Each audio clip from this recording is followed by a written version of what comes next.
এইটার সমস্যাটা হচ্ছে ক্লাস প্লেট গেছে, কালারটা মোবাইলের কালারটা একটু কাদো হয়েছে, মানে এটাতে কাদো আছে না, একবারে কাদো হয়ে গেছে ক্লাস প্লেটে। এখন দেখা যায় যে আমরা অনেক কিছু করি, এই রিক্সা আছে বা মনোরম বাইক, এই বাইকগুলো আমরা অনেক কিছু করি ভুলভাল ইউজ করি, যে সেম কাহিনি এটার সাথে ঘটে।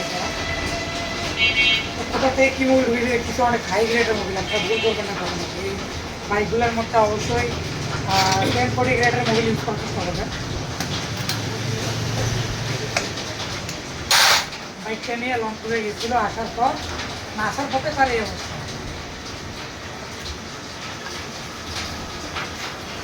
দেখেন একবারে খাবার হয়ে গেছে, সাইড কভার মনে হয় যে জ্বলে গেছে এমন একটা অবস্থা। এটা হচ্ছে class assembly and class body দুটো আছে। তো আমরা আগে ক্লাস বডির নাটগুলো করে নেব।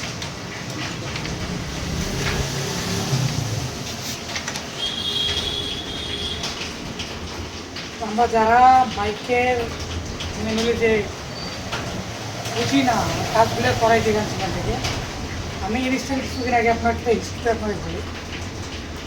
কোনো এক মেঘার বাড়ি সামনে দিয়ে যাচ্ছি, তোর ইস্যুটা কেমন দাঁড়াইছিল যে বাইকের সমস্যা হচ্ছে বাইক হিট হয়। এখন ওই কাস্টমার কাছে সে কী বুঝে এলো জানেন, মোবিল করে কিনে করবার দিয়া বলতেছে বর্তমান মানে আবহাওয়া দেখেন না কীরকম, তা ওয়েদারের উপর ডিপেন্ড করে যে বাইক হিট হবে। হ্যাঁ মানি, আপনার কিছু মেনুয়াল রুলস আছে বাইকের মধ্যে, সেটা আপনাকে মানতে হবে। সেটা হলো যে কত টেম্পারেচার মোবিল কোন বাইকের জন্য প্রযোজ্য, এটা জানতে হবে। না জেনে বোঝায় এরকম করে যাবেন তো এরকম ভাড়া হবে না।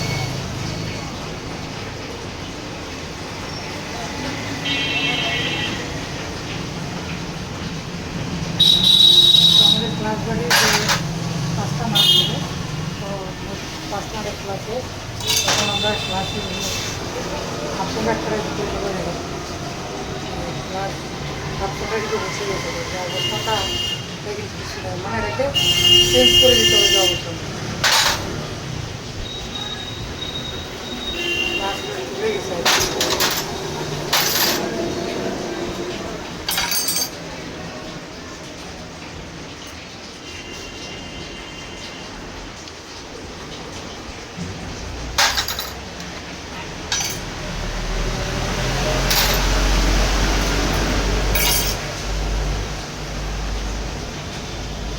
ফাইবারটা আছে না, ক্লাস প্লেটে যে একটা ফাইবার থাকে, সেই ফাইবারটা এমন একটা অবস্থা হয়ে গেছে যে একবারে বসে গেছে। যে ফাইবারে কিছু একটা অংশ থাকে না, সেটুকু না থাকার কারণটা হচ্ছে যে এখন আমরা অনেকে এই যে নিজে কথা বললাম মোবাইলের কথাটা, সেটা হচ্ছে যে অনেকে বুঝি না বুঝে কারণে হাই গ্রেডের মোবাইল দিলে সেটা আমাদের ক্লাসটা ছাড়তে অনেক সময় নেই।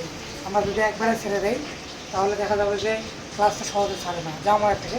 তো থাকার ফলে কী হয়, এই প্রেশার ক্লাস প্লেটটা আর হলো ক্লাসের যে খুঁটি বাড়ি যেটা থাকে আমাদের, এই বাড়ি গেলেও দ্রুত নষ্ট হয়ে যাবে। এই দিকে আপনারা খেয়াল রাখবেন। তো ওটা দেখেন সেম একটা অবস্থা, এই যে প্লেটটা দেখেন যে ক্লাস প্লেটটা সেটা বসে গেছে একবারে, তার সঙ্গে যে বাড়িটা যে উপরে যে খুঁটি বাড়িতে চাপাটা এটা কিন্তু একবার বসে গেছে। আমাদের যে কাজটা করতে হবে সেটা হলো এই খুঁটি বাড়িটা লাগাই যাবে না, 2 নম্বরে খুঁটি বাড়িটা চেঞ্জ করে দেবে। প্রেশার প্লেটটা যা আছে প্রেশার প্লেটটা ভালো আছে ইনশাল্লাহ, এটা চলবে, যারা লাগিয়ে দিলে এটা চলবে। তো আপনাদেরকে আমি যে জিনিসটা দেখাবো সেটা হলো নিচের যে প্রেশার প্লেট মানে বাড়িটা, এটা কী অবস্থা এটা দেখাই। বাড়িটা একবারে ঘাট হয়ে বসে গেছে, দেখছেন এই বাড়িটা টোটালি ঘাট হয়ে গেছে। তো আমরা এই খুঁটি বাড়ি দুইটা এই দুটাকে চেঞ্জ করে দেবো। হ্যাঁ, এটা চেঞ্জ করে দিয়ে নতুন ইনস্টল করে দেবো। আর এটা অবশ্যই বাইরে যদি পাওয়া যায় গেল, তো বাইরেগুলো মানে মূলত একটা সমস্যা এখানে হচ্ছে আপনাদের সাথে, বাইরে যে ক্লাসের খুঁটি বাড়িগুলো পাওয়া যায় মিক্সারে, এটা আপনারা লাগাবেন অ্যাকচুয়ালি সেটা হয় না, মানে স্পেসের শর্ট থেকে যায়। তো থাকার ফলে দেখা যায় ক্লাস মানে ফুল চাললেও গাড়ি ঝাঁকি মারে, ঠিক আছে কখনো করবেন না। অবশ্যই স্টক যেটা অরিজিনাল যেটা, এটা অবশ্যই যদি বাইরে না পান তাহলে আপনার শোরুম থেকে শুকে নিয়ে আনবেন। খুঁটি বাড়ি দুইটা শোরুমে আপনাদের 2300 থেকে 2400 টাকার মতো সামথিং এরকম নিতে পারে, নিয়ে লাগালে আশা করতেছি সাবেক তো বাইকের যে ফিলটা অবশ্যই পাবেন। তার আগে যে কাজটা করা এটা বলবো মানে করে নেবেন, সেটা হচ্ছে তখন এই খুঁড়িবাটিগুলো লাগাবেন, তখন অবশ্যই ডিল দিয়ে এই নিচের যে বাড়িটার মধ্যে কয়েকটা ফুটো করে নেবেন, তারপর এটাকে ইনস্টল করে দেবেন। কারণ এটার মধ্যে দেখা যায় পরিপূর্ণ মোবিল না যাওয়ার ফলে এই ক্লাস প্লেটগুলো দেখছেন না দুটো মারি যায়, কিন্তু শুকায় যায়, এই শুকনো ভাবটা আর থাকবে না। কিন্তু ক্লাস প্লেটে যখন বাড়িটাতে মোবিলটা প্রবেশ করবে এখানে সুন্দর হবে, তখন ক্লাস প্লেটটা অনেকদিন লাস্টিং হবে অ্যান্ড চলেও মজা হবেন আপনারা। তো আজকে এই পর্যন্ত, সবাই ভালো থাকবেন, আল্লাহ হাফেজ।